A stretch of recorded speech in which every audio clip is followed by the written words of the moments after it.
GS जॉर्नी के daily top 10 current affairs में बहुत बहुत स्वागत है आप सभी का। और आज आपके बीच फिर से एक बार उपस्थित हैं 10 करंट अफेयर्स के चर्चित सवालों के साथ, जो हाल ही में काफ़ी चर्चा में रहे हैं और हाल ही में जो एग्जाम आने वाले हैं उनके लिए महत्वपूर्ण है। पहला सवाल आपके लिए है आज का, हाल ही में किस फुटबॉल खिलाड़ी ने इस वर्ष का गोल्डन बूट जीता है? गोल्डन बूट उस खिलाड़ी को दिया जाता है जिसके द्वारा वर्ष में जो भी अंतर्राष्ट्रीय स्तर के प्रीमियर टूर्नामेंट होते हैं, प्रीमियर लीग होते हैं, उसमें जिनके द्वारा सर्वाधिक गोल किए जाते हैं उसके लिए उनको प्रदान किया जाता है वर्ष का golden boot. Neymar Junior, Landon Donovan और लियोनेल मेसी इनमें से कोई नहीं। और इसका सही आंसर है लियोनेल मेसी। अर्जेंटीना के मशहूर फुटबॉलर लियोनेल मेसी, जो कई वर्षों से फुटबॉल जगत में अपने कारनामों के कारण काफ़ी चर्चित रहे हैं, उनको इस वर्ष का गोल्डन बूट दिया गया है। इन्होंने इस साल इंटर मियामी के लिए खेलते हुए कुल 29 गोल दागे हैं और 19 गोल करने में इन्होंने मदद की, अर्थात गोल बना करके जो दिया जाता है वो कार्य इन्होंने किया था। इस प्रकार से कुल मिलाकर 48 गोल हुए हैं, जिसमें प्रत्यक्ष रूप से लियोनेल मेसी की भूमिका रही, जिनमें 29 गोल को तो इन्होंने किया है और 19 गोल को करने में इन्होंने मदद की है।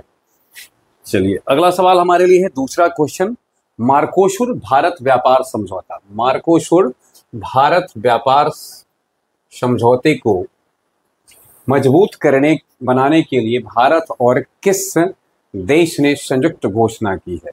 चीन, फ्रांस, ब्राजील और रूस। भारत के साथ इस समझौते को ब्राजील ने संयुक्त रूप से व्यापार करने की घोषणा की है। अभी थोड़ा सा हम देखते हैं, ब्राजील अभी चर्चा में रहा है। वहाँ ब्रिक्स की 15वीं कृषि मंत्रियों की बैठक हुई है। वहीं ब्राजील ने ट्रॉपिकल फॉरेस्ट फॉरएवर फंड में पहले निवेश की घोषणा की है और ब्राजील में अपना पहला विदेशी नैनो उर्वरक संयंत्र भी स्थापित करने का फैसला लिया गया है। इस कारण से ब्राजील चर्चित में रहा है। ब्रिक्स के संदर्भ में जैसा कि आप जानते होंगे, ब्रिक्स एक 5 देशों का एक संघ है जिसकी स्थापना पहले ब्रिक के रूप में हुई थी, बाद में उसके साउथ अफ्रीका के शामिल होने से ब्रिक्स बन गया। ब्राजील, रसिया, इंडिया, चाइना और साउथ अफ्रीका, इस पांचों की इसका एक संगठन है और इसकी अभी 15वीं ब्रिक्स कृषि मंत्रियों की बैठक ब्राजील में संपन्न हुई है। अगला सवाल है द ब्रह्मास्त्र अनसील्ड। यह पुस्तक है द ब्रह्मास्त्र अनसील्ड। इस पुस्तक को हाल ही में किसके द्वारा लिखा गया, यानी किसकी पुस्तक है यह? ऑप्शन है आपके लिए कंचन चक्रवर्ती, प्रियंबदा जयकुमार, आर कौशिक और टी शिवानंदन। और सही आंसर इसका है टी शिवानंदन, जिन्होंने लिखा द ब्रह्मास्त्र अनशील्ड। टी शिवानंदन की पुस्तक है। कुछ पुस्तक जो भी हाल में चर्चा में रहे हैं उस पर हम नजर डालते हैं। तो भी एक पुस्तक आई है हाल में, सेम हार्ट सेम वर्ल्ड, और ये पुस्तक की रचना किसके द्वारा की गई है? डॉक्टर मनीषा बी रमेश के द्वारा, यानी इस लिखित पुस्तक है और इसका भी हाल में विमोचन हुआ है। वहीं बहुत प्रसिद्ध पत्रकार एमजे अकबर, उनकी एक पुस्तक कभी हाल में आई है, आफ्टर मी चाओस, इसका भी विमोचन किया गया है। तो ये आफ्टर मी चाओस और हार्ट सेम वर्ल्ड अभी हाल की चर्चित पुस्तक रही है, जिसके रचनाकार के संदर्भ में आपके सामने स्क्रीन पे लिखा गया है। अगला सवाल आपके लिए है, किस लैटिन अमेरिकी देश ने इच्छा मृत्यु को वैध किया है? यानी इच्छा मृत्यु, अगर कोई व्यक्ति अपनी इच्छा से अगर मरना चाहता है तो उसको अपराध अब नहीं कहा जाएगा, अर्थात कि आत्महत्या संत। लेकिन थोड़ा सा इसमें ध्यान में रखना है कि किस परिस्थिति में, सामान्य स्थितियों में ये सब नहीं है। इसका हमें ध्यान में रखना है, जहाँ कहीं भी अभी इच्छा मृत्यु को वैध किया गया है, वहाँ ऐसी स्थिति में इसको वैध किया गया है जब एक व्यक्ति के सामने कुछ ऐसी जटिल बीमारी पैदा हो जाए जिससे उसका जीवन थोड़ा सा नरकीय बना हुआ है, उस परिस्थिति में जो है सो उसके लिए ऐसा है। तो इस बात को यह ना समझा जाए कि सामान्य दशा में कोई व्यक्ति की इच्छा मृत्यु को वैध कर दिया गया है। तो ध्यान में रखना हमको, चीन, ब्राजील, उरुग्वे और चीन, और इसमें से सही आंसर है उरुग्वे। एक नज़र डालते हैं हम उरुग्वे पर। यह एक लैटिन अमेरिकन देश है जिसकी राजधानी मोंटेविडियो है और उसके बाद इस यहाँ उरुग्वेन पीसो इसकी मुद्रा है। वहीं यामंदू ओरसी इसके वर्तमान में राष्ट्रपति हैं। ये उरुग्वे से जुड़ी हुई जानकारी थी। और अगला सवाल हमारे लिए है, 5वां क्वेश्चन है, हाल ही में सरकारी और निजी दोनों क्षेत्रों में मासिक धर्म अवकाश स्पेशल लीव जो महिलाओं के लिए होता है, इस नीति को लॉन्च करने वाला भारत का पहला राज्य कौन बना है?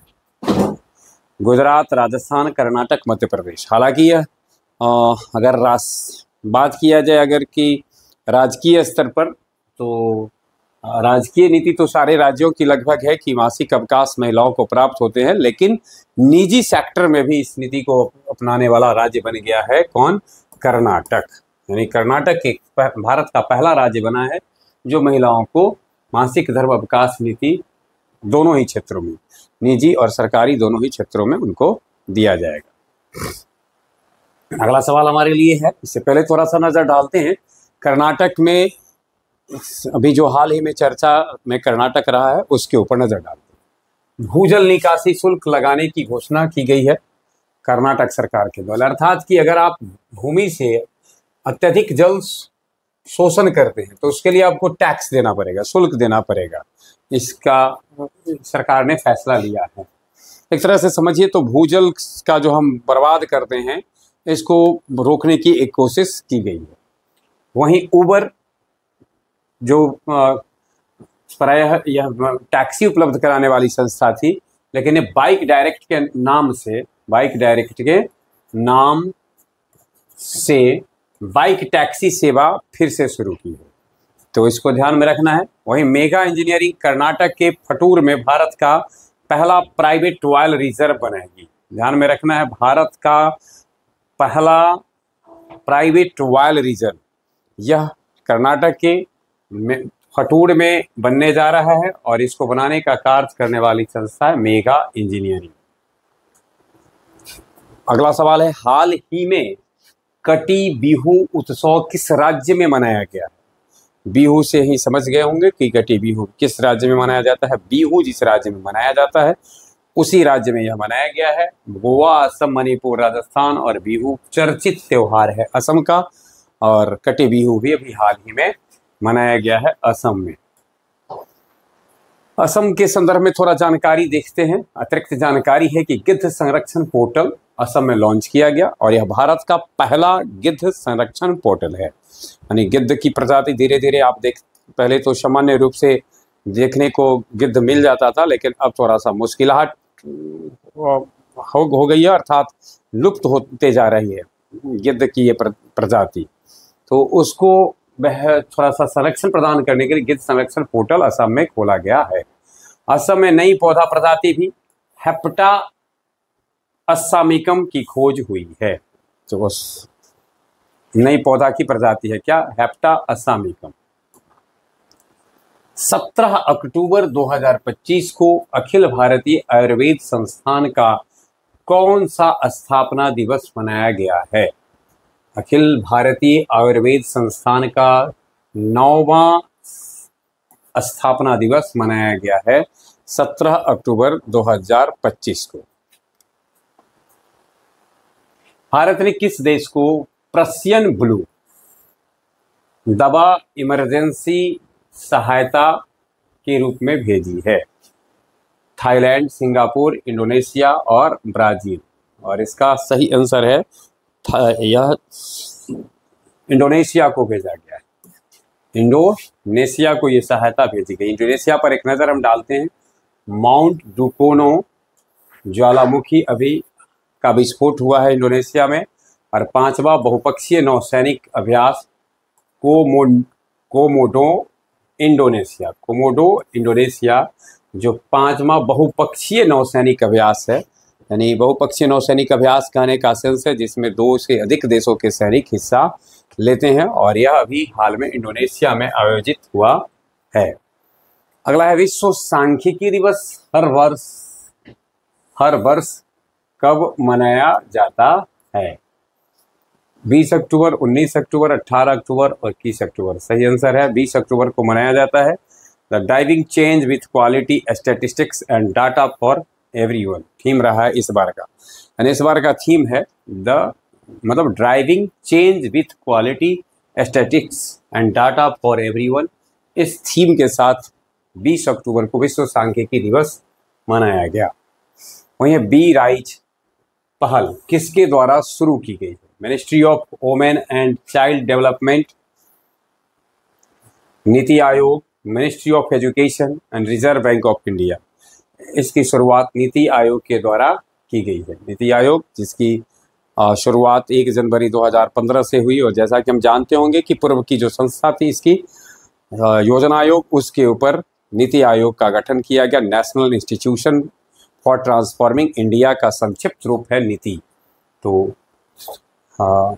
इसके इनिशिएटिव नीति आयोग के women entrepreneurship platform WEP women entrepreneurship platform ने DP वर्ल्ड कंपनी के साथ मिलकर इसे लॉन्च किया है। ये आज के 10 सवाल थे जिसके साथ हम आपके बीच उपस्थित थे। आज भर के लिए बस इतना ही। बहुत बहुत धन्यवाद।